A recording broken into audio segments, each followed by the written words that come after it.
уран кен иштетүү боюнча да мына бүгүнкү күндө дагы элден нараазычылыктар болуп, жалпыга маалымдоо каражаттарында дагы айтылып атат. Азыр мына бизге да келип атат кайрылуулар.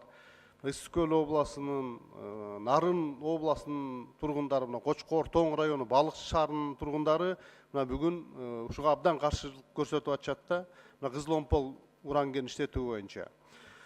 Эми мен мындай айтат элем, мына уран кенин бир иштетип да көргөнбүз Кыргызстандачы. Мында бир мына 50-60 жыл мурда жабылган кендер. Бирок ошонун кесепетин бүгүнкү күнгө чейин мына көрүп келатабыз.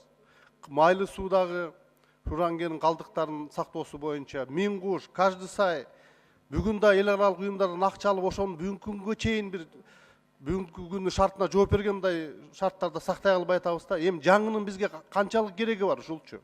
Мына Өнөр жай геология энергетика госкомитети ошону деген лицензияны берип атканда ойлонбойбу аларчы?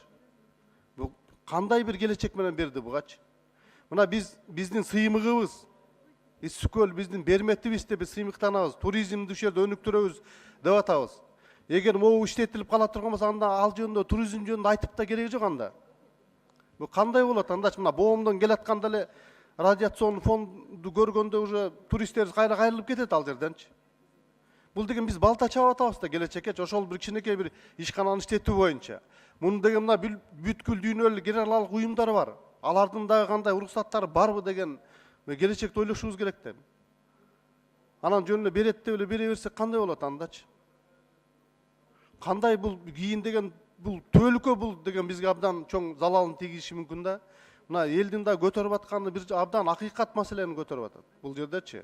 Ошондуктан бул жөнүндө да абдан мындай өкмөттө кылдаттык менен мамиле кылып туруп, ошол лицензиясын да бергенде карап чыгыш керек деп айтат элем да менчи. Анан ушуга абдан мындай көңүл бөлүш керек, Ашырбек Мойдонович.